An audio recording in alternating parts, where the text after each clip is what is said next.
Olá, meus amados, estamos aqui novamente com o terceiro programa Pare e Pense. Tenho realmente o desejo em meu coração que com este bate-papo que estaremos neste momento, você possa pensar, você possa construir novas ideias que possam ser relevantes para a sua vida, relevantes para a sua história, relevantes para aquilo que você precisa viver positivamente em nossa sociedade. Meu nome é Pastor Bruno e eu, com muita alegria, recebo Pastor Alan Bonassa, pastor da Igreja Bola de Neve da cidade de Tupã e vice-presidente do Conselho de Pastores de nossa cidade, da cidade de Tupã. E quero dizer ainda mais, Conselho de Pastores, que hoje é referência na região e tem feito um excelente trabalho em prol da Igreja Evangélica da nossa cidade. Então, Pastor Alan, tudo bem? Tudo bem, pastor. É uma alegria poder participar aqui do programa Pare e Pense, parar e pensar um pouco junto com as pessoas, né? É verdade. Hoje nós temos vivido uma sociedade refletiva e pouco reflexiva. Não é verdade? É verdade. Né? Eu ouvi uma frase do padre Fábio de Mello, que me fez pensar muito a respeito de como nós temos respondido as perguntas e as indagações que vêm por parte, né, de atitudes diversas no nosso dia a dia. É verdade. Infelizmente, a população tem seguido o caminho mais cômodo, só que menos favorável a ela mesma, né? Sem dúvida. Então é muito cômodo a gente refletir, a gente simplesmente responder a impulsos do que parar e pensar, né? Com certeza. E nós estamos aqui para que você pare e pense a respeito do tema deste nosso programa. E o tema, pastorado, meu amigo pastorado, né? Para que a gente deixe a informação, muito antes de sermos pastores, nós já éramos amigos, estudamos juntos, e não só estudamos, nós tínhamos uma convivência de amizade, né? Onde fazíamos trabalhos. Éramos da mesma turma. Da mesma turma, né? Estávamos sempre na chácara do pastor também, ali em algumas festinhas e tal, né, pastor? É isso. Que coisa bacana, isso é muito bom. E Deus, então, nos resgata e nos prepara para juntos podermos fazer algo em prol das pessoas, não é mesmo? Sim. Bom, pastor, vamos lá. Pastor Alan, eu tive ouvindo um vídeo do senhor. O senhor faz alguns vídeos, né, chamados Deep. Isso, momentos deep, né? Momentos de reflexão profunda aí na palavra de Deus. Mergulhos, né? Mergulhos, isso, essa é a ideia. E nesse vídeo, falava sobre um tema que eu particularmente gosto bastante de pensar sobre. E eu fez-me refletir. E o intuito, então, que eu trouxe o senhor aqui para que nós pudéssemos estar conversando é para falar a respeito desse assunto. É um assunto extremamente polêmico no meio religioso e também no meio político. Sim, não é verdade? Sim. Né? E o tema deste nosso programa é: política e religião andam de mãos dadas? Política e religião andam juntas? Por que as pessoas dizem que política e religião não andam juntas? Eu sempre que paro para pensar em qualquer coisa que as pessoas falam que não se discute, né? Então, tem vários grupos temáticos que falam, né? Futebol não se discute, política não se discute, religião não se discute. Na verdade, não se tem maturidade para discutir. E esse é o grande problema, né? Nós vivemos uma sociedade muito imatura e muito despreparada para lidar com qualquer tema, né? E a grande chave de entender o porquê política e religião andam juntas sim, política e a vontade de Deus andam juntas sim, é o conhecimento. Né? Já que o nosso manual prático de vida é a Bíblia, eu vou usá-la. Né? Oséias diz que o povo perece por falta de conhecer. De conhecer a verdade, de conhecer a palavra, de conhecer os caminhos. Na verdade, as pessoas que julgam e dizem que política e religião não andam juntas, na verdade falta a elas conhecimento. Porque a própria Bíblia é um livro de preceitos políticos também. Além de ser um livro de preceitos cristãos e de orientações para a nossa vida de uma maneira geral. Seriam preceitos governamentais. Sim. Que está totalmente ligado à proposta da política, seria isso? Sim, sim, porque em todos os aspectos, os grandes homens e mulheres de Deus que são referência para nós, tanto do que fazer como do que não fazer na Bíblia, eles ocuparam cargos políticos. Né? Nas monarquias eram reis, nos grandes ajuntamentos de pessoas, ou seja, na opressão de Roma sobre Israel, eram os governantes, eram os cobradores de impostos, eram aqueles que de alguma forma exerciam uma situação política. Tanto é verdade que política e religião, política e Bíblia, política e o povo de Deus tem tudo a ver, que Romanos 13 fala que foi Deus que instituiu toda a autoridade, seja ela governamental ou eclesiástica. Está lá em Romanos 13. Verdade. Mas pensando aqui, né, o que o senhor acabou de dizer, as pessoas padecem por falta de conhecimento. Sim. É o que o profeta diz, e é aquilo que nós acreditamos, correto? Como cristãos e líderes eclesiásticos. De quem é a culpa? Porque hoje nós temos, e eu posso dizer por mim, eu fui doutrinado na religião a não gostar de política, a não olhar para a política, a entender que se eu, como um homem de bem, estivesse envolvido com política, então, naturalmente, eu não seria um homem de bem, ou se aquilo de bom que está em mim se corromperia com esta má política, vamos chamar assim, que é feita nos dias de hoje. De quem é a culpa? Porque nós temos um meio que, apesar de seguir a Bíblia, é orientado contrário à Bíblia. E o que o senhor está falando eu concordo perfeitamente, porque quando eu comecei a conhecer da palavra de Deus e busquei me aprofundar em estudá-la, isso também me libertou. E eu comecei a entender que a política, ela é feita por nós a todo momento. Sim. Eu faço política no meu lar, com a minha família. Eu faço política no contexto da comunidade, do qual tenho o privilégio de servir. E eu faço política social a todo momento, no meu trabalho e assim por diante. Então, pastor Alan, de quem é a culpa? É muito interessante o senhor seguir por essa linha de raciocínio, porque a culpa é nossa. A culpa é daqueles que não escolhem a verdade.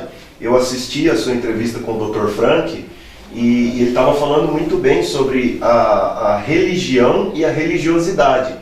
Né? Religião vem de religar, nos religar com Deus, mas religiosidade é uma circunstância, ou seja, um ajuntamento de métodos e metodologias que é imposto. E isso muito bem foi citado pelo Dr. Frank quanto ao farisaísmo, né? Que eles eram doutrinas humanas. Sim, eles são regras pós-bíblicas, digamos assim, que foram instituídas para doutrinar mediante um achismo. E esse é o grande problema. Muitos governam pelo achismo, muitos são pastores, padres, autoridades eclesiásticas de uma forma geral, pelo achismo e não pelo estudo. Eu acho que, ou eu sinto que, e o eu sinto que tem tomado o lugar do eu conheço. Eu costumo usar uma frase que todo mundo que caminha com a gente conhece. Eu digo assim, que quem acha demais está perdido. É verdade. Nós não temos que achar, nós temos que conhecer. E conhecer a verdade faz toda a diferença. E por que eu digo que a culpa é nossa? Porque se nós temos um Deus que estabeleceu o governo como regra, né? Foi ele que estabeleceu os governos, os governantes, ele escolheu... Começa a história do povo de Israel como? Deus escolhendo um povo para si, ou seja, ele governava o povo. Depois, olha como a própria história bíblica fala pra gente, né? Deus era o governante supremo do povo, um governante incorruptível. Correto. Mas aí passa o período dos juízes, onde um juiz levanta, traz conserto para o povo se alinha e as pragas somem. Aí o povo se corrompe de novo, quando esse juiz morre, Deus levanta um outro juiz e o povo vai sendo alinhado. E o povo se corrompe novamente quando não tem um juiz, e assim é cíclico todo o livro de Juízes. Só que no final do livro dos Juízes, o povo pede um rei para si. E olha, todos os povos vizinhos tinham um rei, e olha como né? E eles não se contentavam com o governo de Deus. Né? Olha como a culpa é do ser humano. Porque a autoridade de Deus sobre o povo de Israel era para que Israel convencesse o povo de que Deus fosse o governante deles, não o contrário. Sim. Então o povo se baseou por baixo. Foi influenciado. E aí o povo falou, eles têm um rei, eu também quero ter um rei. Ao invés de dizer, nós temos o rei dos reis e nós vamos oferecer esse Deus para eles. Pastor Alan, e pensando, né, a partir do que o senhor tem nos dito aqui nesse momento, o que tem acontecido é isso. A Sim. sociedade influencia o cristianismo e não o cristianismo influencia a sociedade. Infelizmente. Por isso nós estamos vivendo numa sociedade onde a corrupção, e aí nós não vamos levar a corrupção somente para o contexto político governante, Sim. mas por contexto geral, ela está perdida, desorientada. A corrupção Sim. em todas as áreas da sociedade, não é verdade? Sim. Dentro das próprias igrejas, dentro dos próprios órgãos governamentais, nas famílias, né? Sim, porque ela nasce nas famílias, nasce na criação do hoje, filho, do hoje pai. até na criação dos filhos, nós vemos pais que, diferente dos nossos pais da nossa época, disciplinados. Na nossa época, o pai olhava, você já sabia que não era para fazer. Sim. Hoje, como que os pais têm educado os filhos? Se você fizer o que eu estou falando, eu deixo você usar o smartphone. Se você fizer... Então, a criança já cresce com o princípio de permuta.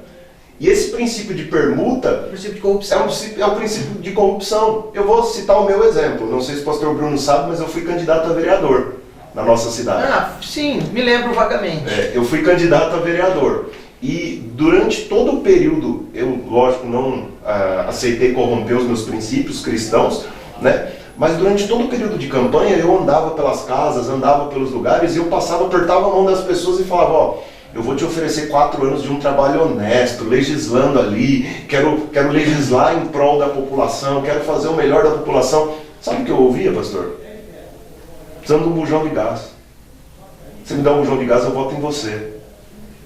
Teve uma moça que era do nosso círculo próximo de influência. Ela trabalhava em uma das empresas nossas, era funcionária. Certo. Alguém que a gente tinha um vínculo. E eu cheguei para ela e falei, olha, posso contar com o seu voto, né, fulana de tal. Ela falou, tá faltando 800 telhas para cobrir a minha casa. Se você me der as 800 telhas, eu voto em você. Senão eu vou votar em outro que já disse que me daria as 800 telhas. Então o senhor está querendo dizer que o problema não são os políticos que estão instituídos? Eu acho que agora é o momento para que a gente possa parar e pensar, não é verdade? Sim. Porque o senhor trouxe uma questão agora para que a gente possa compartilhar.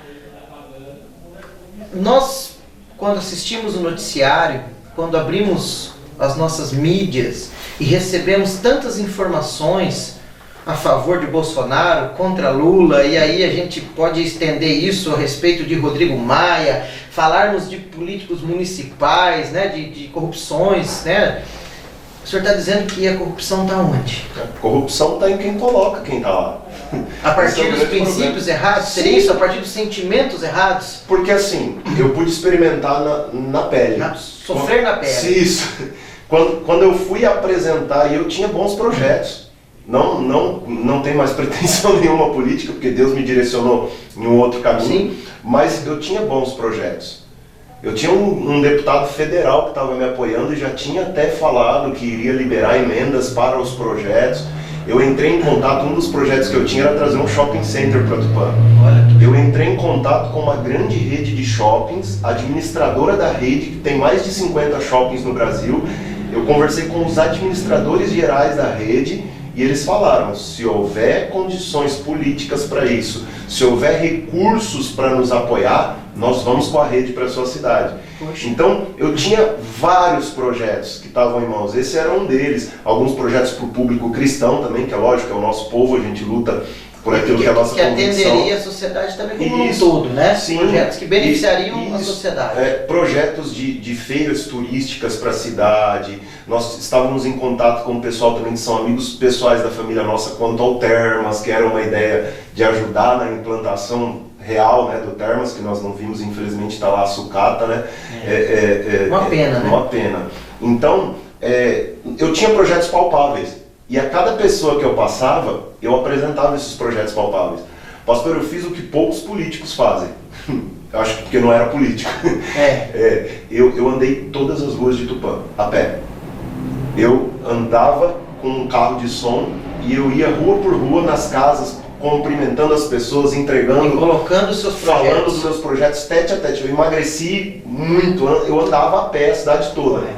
E 99% das pessoas que eu passava por elas, mas o fulano vai dar um churrasco, você vai dar? Mas o ciclano vai dar as telhas, você vai dar? Mas o Beltrano vai... Eu falava, mas um bujão de gás dura 30 dias, no máximo 60 dias. Eu estou te oferecendo 4 anos lutando por você, não é melhor? Você era a sua voz, realmente, né? Cumprindo a função não, eu prefiro do vereador, do legislador. Eu prefiro o bujão de gás. E aí, pastor... E o senhor desanimou no meio dessa caminhada? Olha, o senhor achou que não valia a pena? Eu tinha um propósito no meu coração.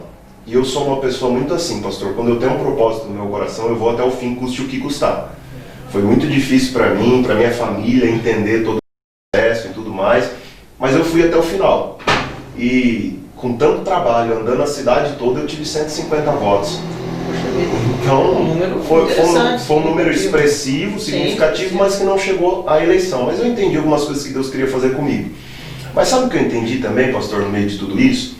Eu me deparei com uma frase de Martin Luther King, que foi um pastor batista e um revolucionário na questão defensor da causa negra, dos negros, né? Nos Estados Unidos, da opressão, né? Isso, ele disse, certa ocasião, uma frase que me marcou e foi uma das coisas boas que eu trouxe daquele período. Ele disse assim, sabe o que me preocupa? Não é o grito dos maus, mas é o silêncio dos bons.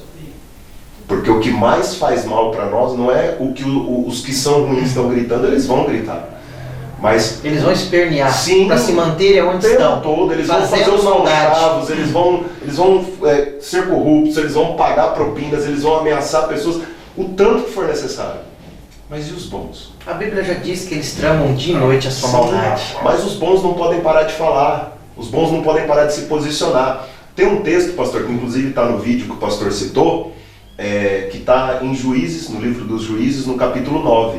Ele é conhecido... Isso é muito interessante. Isso, ele é conhecido como a parábola de Jotão. Quem era Jotão? Jotão era um dos filhos de um homem chamado Jerubaal. E para os que conhecem pouco a palavra, o Jerubaal, traduzido para o português, significa inimigo de Baal, ou aquele que derrubou Baal.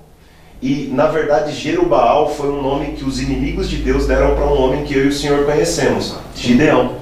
Sim. Gideão, ele se levantou, ele provou a Deus, ele viveu muitas coisas com Deus, e quando vitórias em Deus. Sim, e quando Gideão derruba os inimigos de Deus que estavam roubando as suas colheitas, e derruba os altares de adoração a Baal, ou seja, toda a corrupção, sim, eles o apelidam de Jerubaal, de inimigo de Baal. E aí vem os 12 filhos dele.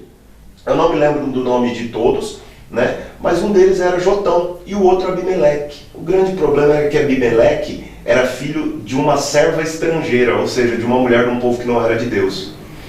Quando Jerubaal vem a falecer, esse Abimeleque se rebela, volta para o povo dele e mata todos os seus irmãos para assumir o trono, porque ele não era o primeiro na linha de sucessão. Olha aí a corrupção, né? Só que o que acontece? Nesse contexto em que eles estão roubando a posição, em que Abimeleque está roubando a posição que era de outros irmãos, Jotão se esconde e o povo proclama Abimeleque rei. Olha que absurdo. Abimeleque, a Bíblia fala que ele matou os seus irmãos numa pedra, na rocha de Ofra. Ele matou todos ali. Jotão sobe nessa pedra, na rocha de Ofra, e proclama um texto. Ele fala assim, olha, eu queria saber algo de vocês. Primeiro eu vou contar uma parábola, a conhecida parábola de Jotão.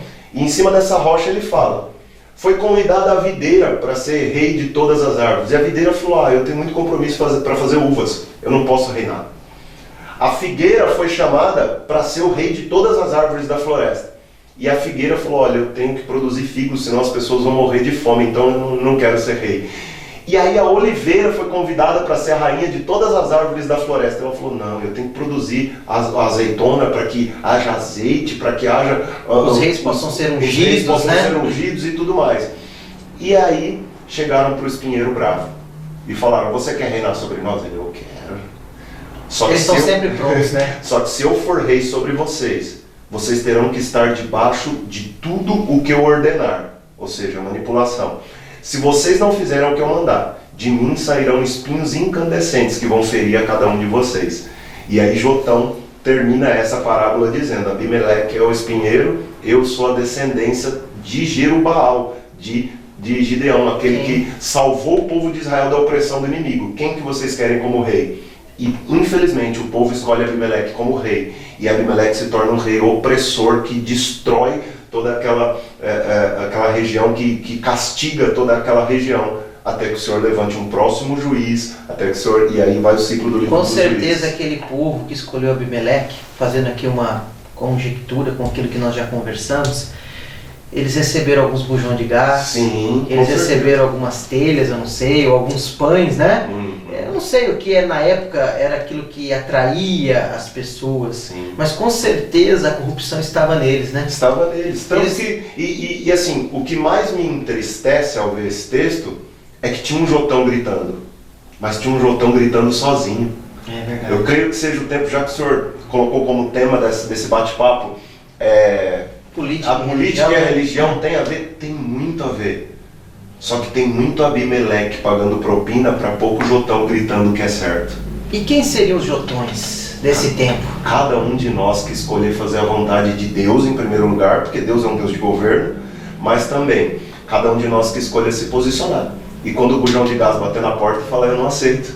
É verdade. E até a- as coisas simples. E até apontar, e até Sim. denunciar, né? E até ter uma postura diferente em Ah. relação a esses desmandos, essa corrupção que é tão colocada há tanto tempo, né? Sim, até nas coisas simples, pastor. Porque quando nós ensinamos um filho a ter benefícios com permutas Sim, e trocas, nós estamos sendo muito mais Abimeleque do que Jotão. Com certeza. Ou seja, a gente carrega um título de cristão, mas não tem a postura coerente com aquilo que a gente está pregando.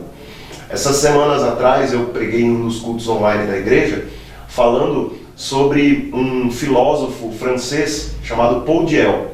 Ele foi um grande filósofo e ele descobriu várias técnicas, como a filosofia introspectiva, a psicologia introspectiva. Ele ministrava pessoas a olhar para dentro delas para descobrir quais eram as soluções. E também sobre a psicologia da motivação. Então, usar impulsos psicológicos para que as pessoas sejam motivadas. E esse estudioso Paul Diel escreveu uma tese, e essa tese se chama Exasperação Imaginativa. Foi até o tema. Foi o tema da pregação, a exasperação imaginativa, que eu tive que ficar treinando para aprender a falar. Sem dúvida. E o que é exasperação? Exasperação é gerar um desespero, ou seja, eu fui procurar no dicionário, a palavra exasperação é tornar as coisas maior do que elas são para manobrar pessoas.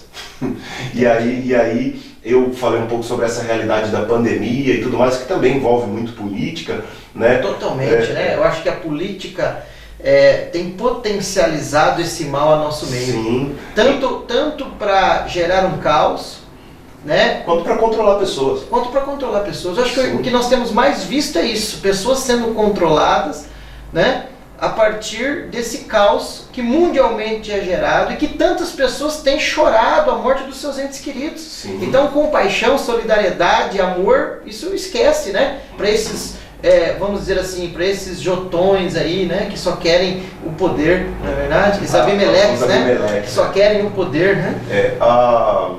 Na temática geral daquele momento que eu falei sobre a tal da exasperação imaginativa, eu peguei para fazer um estudo e mostrar para as pessoas que é realmente isso que nós estamos vivendo. Porque exasperação é fazer com que algo que é X se torne 5X para mover pessoas Que numa algo direção que já é ruim, que já é um caos. Existe a Sim. situação e ela tem que ser cuidada, mas ela não pode ser maximizada. E por que a tese do Dr. Paul Diel falava sobre exasperação imaginativa? Porque há muito de imaginário, de lúdico, tantos, os números multiplicados. Sim. E nós temos visto muito isso. E eu usei um outro texto bíblico para exemplificar isso. Eu falei sobre a cura da filha de Jairo. Né? Jairo era um chefe da sinagoga, ele tinha uma situação real, Sim. ele tinha a filha dele doente à beira da morte. Ele vai até Jesus, o que não era normal para um líder da sinagoga, né? Ele se dobra aos pés de Jesus, ele rende graça a Jesus, e aí sabe o que ele faz? Ele fala: Jesus, minha filha está doente, eu imploro que você vá curar ela. Jesus fala: eu vou. Só que quando Jesus vira para ir para a casa de Jairo, o que acontece? A mulher do fluxo de sangue cruza o Alguém caminho. tendo necessidade, novamente. Jesus para atender a necessidade dela. E uma coisa que me chama a atenção aí é que você não ouve nenhum versículo, não lê nenhum versículo ali de Jairo reclamando. Pô, você não ia curar minha filha? Jairo entendeu que Jesus estava no controle de todas as coisas e ele acalma, ele espera Jesus cuidar da causa do outro, que era mais urgente que a dele.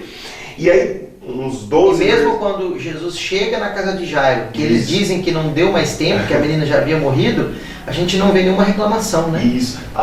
Uns 14 versículos, 13 versículos depois, volta a história de Jairo. É como se tivesse dado um pause e mudado de canal e aí volta. Sim. Jesus, quando ele acaba de falar, a Bíblia fala, Jesus acaba de falar para a mulher, vai em paz, tua fé te curou. Chegam as pessoas, os exasperadores imaginativos, da casa de Jairo. Eles chegam e falam, já era, libera Jesus, sua filha morreu, não tem mais jeito. Não dá mais tempo. O que Jesus fala? Ele olha para Jairo e fala, apenas tenha fé, vem comigo. E não tem nenhum versículo falando que Jairo nem questionou, ele foi. E quando chegaram na casa de Jairo, tinha algo interessante que eu fui estudar porque me impactou.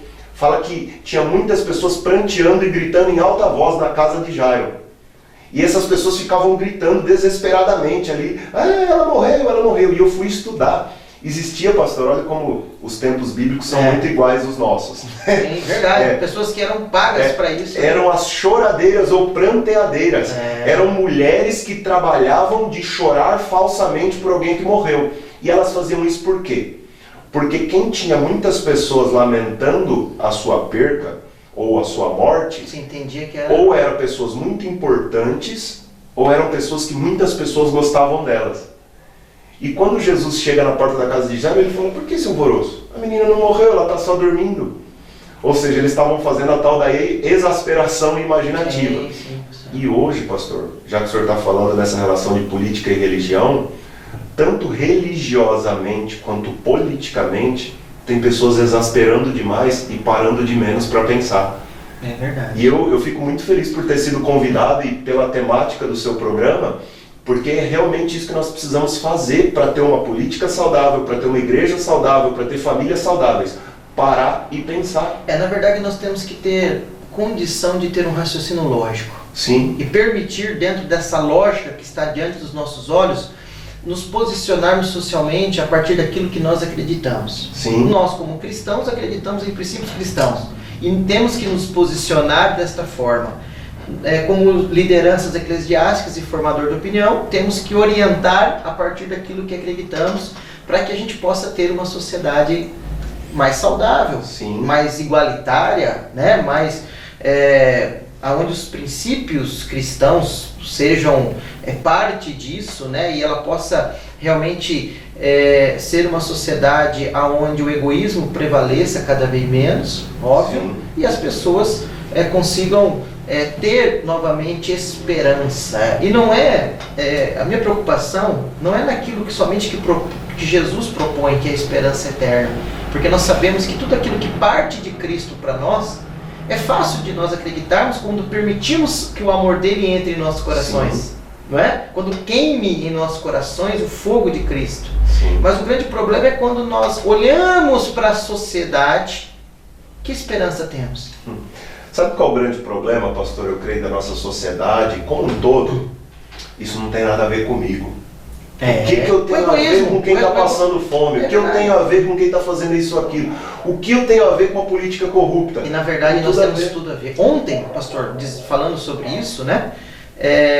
No culto, eu estive pregando a respeito disso. Olha que interessante. Eu disse, que Tiago disse, se você sabe aquilo de bom que deve fazer e não faz, então você está pecando. Já pecou. Então o pecado não está condicionado a uma atitude falha. Muitas vezes a falta da atitude. A falta da atitude, é o que nós temos visto. Um cristianismo, 90% de cristianismo em nosso país, quase isso, aonde tudo aquilo que é ruim, a criminalidade, a corrupção, a maldade, o aborto, ele tem crescido. Ontem eu falava a respeito, existem 6 milhões de abortos legais por ano no mundo.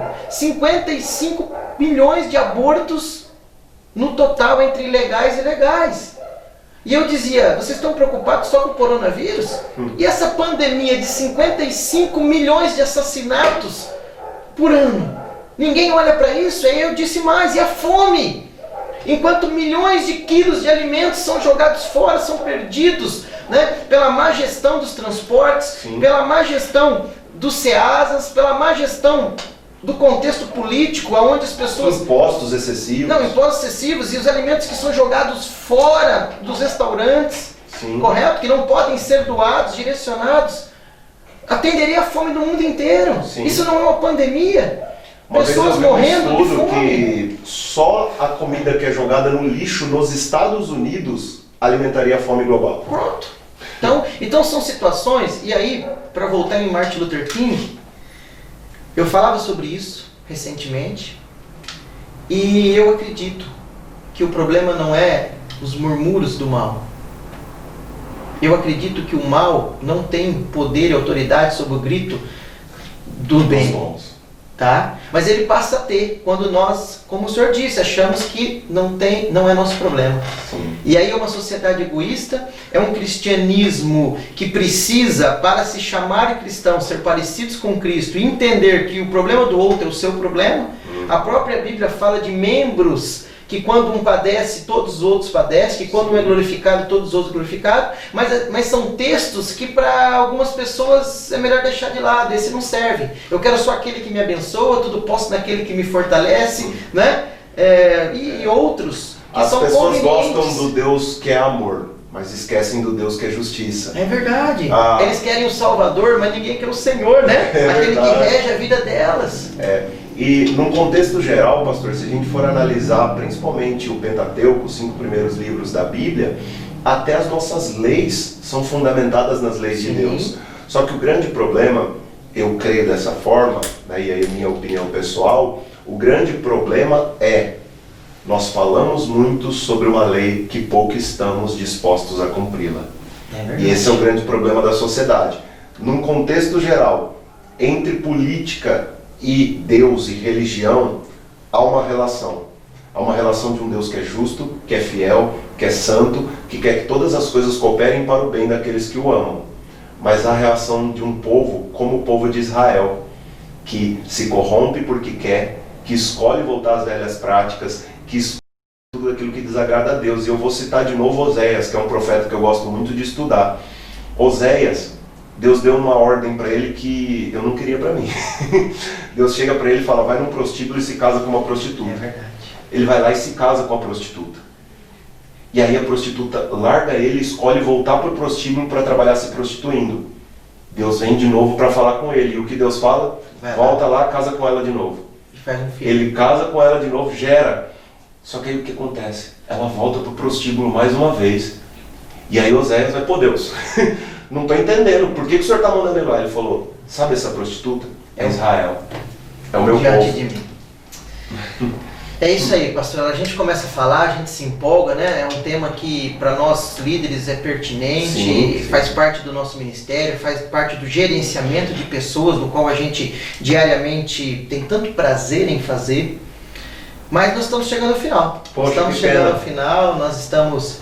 Espero que você aí de casa possa ter parado e pensado a respeito de coisas que compartilhamos aqui, de textos bíblicos que eu posso deixar claro, estavam dentro dos seus contextos. Importante a gente dizer Sim, isso, né? sim. Porque tantos textos são usados fora de contexto, né, para justificar algumas atitudes, que nós como líderes que temos procurado conhecer a palavra de Deus para sermos um agente orientador, precisamos compartilhar. É verdade. Amado, espero que você pare e pense, porque este é o propósito deste momento, que nós possamos criar novos pensamentos, um entendimento diferente a respeito das coisas, para que a gente possa atendermos aos anseios da sociedade através das nossas vidas. E assim como Martin Luther King, quem sabe, sermos homens que fizeram a diferença a partir daquilo que está em nós.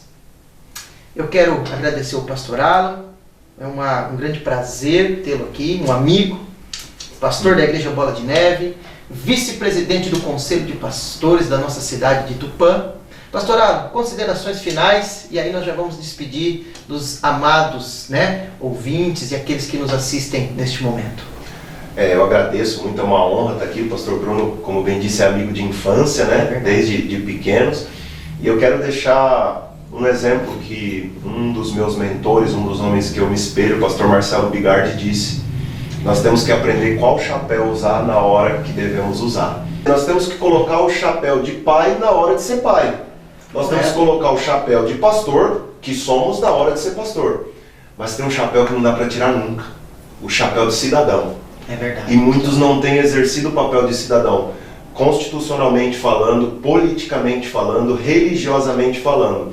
Nós somos um ser individual, por isso somos chamados indivíduos. E cada um tem que cumprir o seu papel em meio à sociedade. Com certeza. É isso que eu quero deixar, para que cada um pare e pense e reflita no seu papel como cristão, como homem de Deus, como pastor nós que somos, como profissional e, como nós estamos também falando da nossa cidade, como cidadãos tupanenses, que nós possamos parar e pensar, principalmente agora que está chegando as eleições. Pastor Alan, muito obrigado. Obrigado mesmo, é uma honra nós podermos ter esse tempo tão agradável. E, amado, nós estamos encerrando mais um programa Pare e Pense. Que você possa, nesta quinta-feira e todas as quintas-feiras, estar conosco, podendo pensar um pouco a respeito de alguns temas, e são diversos, né, que traremos aqui. E não se esqueçam de curtir este vídeo, compartilhá-lo. Não se esqueçam também de se inscrever aqui no canal Pare e Pense no YouTube. E clique aí no sininho para que você possa receber as notificações dos nossos programas. Que Deus abençoe muito a sua vida e que o propósito de você parar e pensar possa ser real, para que você seja, assim como foi falado tanto neste dia, neste momento, um cidadão que possa gerar os benefícios do padrão de Cristo sobre a sociedade.